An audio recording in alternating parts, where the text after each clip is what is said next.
It's my hope that one day I'm going to get to Lake Aibi, when the lake is absolutely teeming with ducks and geese and birds and waders. But for now, in late November, it's a pretty desolate place, even more desolate than it was in July. Most of the birds have flown off to warmer places, the rodents have burrowed down to hibernate, the larger wild mammals are not so active at this time of year. The livestock are still around, however.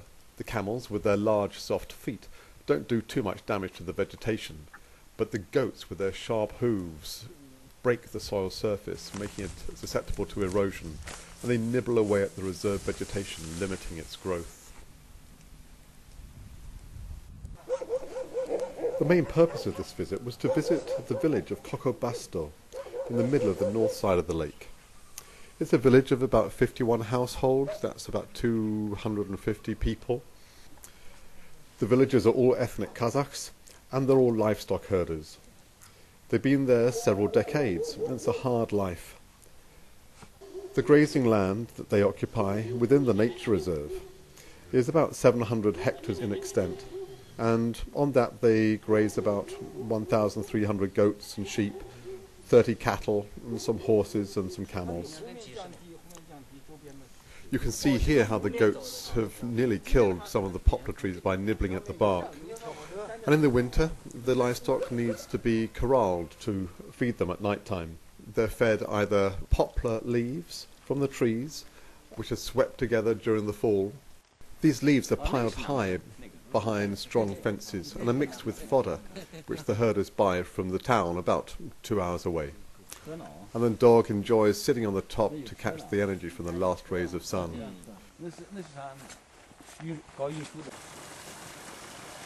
The water in the village comes from two wells. One is a slightly brackish well, which has good flow, and the other is a purely freshwater one, which doesn't. We did a number of household surveys, and we started with the head of the village. The surveys were led by Zheng Jin, who is seated here on the right-hand side. In the middle is the headman himself, and on the left is Muhiti, who is from the Wildlife Protection Office and is an ethnic Kazakh himself. So he started the translation into Chinese, and from Chinese it went into English. The village head is about 50 years old, and in his house there are 7 people. That's himself, his wife, 3 sons, and 2 of their wives. 2 of the sons study in Bola, the capital of the prefecture, and that costs him about $800 a year. He's the richest man in the village, and has 200 goats and sheep and 20 cows. He also has 2 motorcycles. During our discussion, he told us that life was really difficult in the village, and that he'd be prepared to move almost anywhere if life were easier and if the opportunity arose. The next house we visited was much simpler. It belonged to a 54-year-old lady who lives there with her husband, son, his wife and child. This old couple does not have any income. The clothes, the food provided by the son. The son takes some temporary in this area.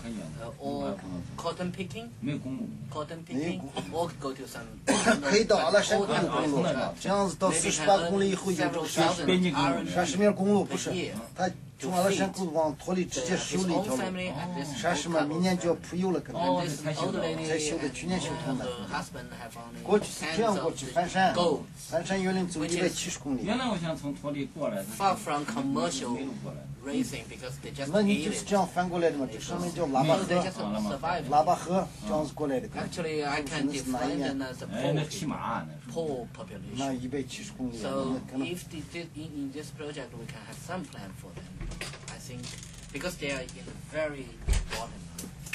Any plans have a possibility to improve. I'm sorry to say that, but it's a chance for them. Yeah, it's a chance. OK 了吗？好，我。The third house we went to belonged to a 40-year-old husband and wife and their child. Two other daughters were living in Borle.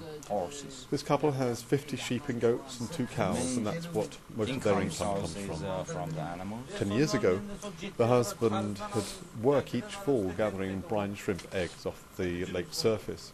But since the harvesting became organised and commercial, he's prohibited from doing so. It's not normal in these settings for the women to speak, but we persuaded the wife to tell us something of her aspirations. And she told us that what she really wanted above all was to give their children a good education and to mainstream them in society. We visited an area west of Cocobasto, which not so long ago would have been a magnificent grove of old, gnarled poplar trees. Examination of tree rings indicates that these are probably about 250 years old. But as we showed in the previous film, the livestock grazing has meant that the protective cover of poplar leaves no longer blankets the soil surface, so that when the sun rays come in the summer, it roasts the tree's roots and kills them. You can see how bare it is here. One final point is that, contrary to what I said on an earlier film, the great gerbils in the nature reserve are not being poisoned. They certainly were until a few years ago. But now the approach is to encourage birds of prey through the provision of nest platforms and perches, and that more natural method is being used. One day I hope to actually film a great gerbil and not just its hole.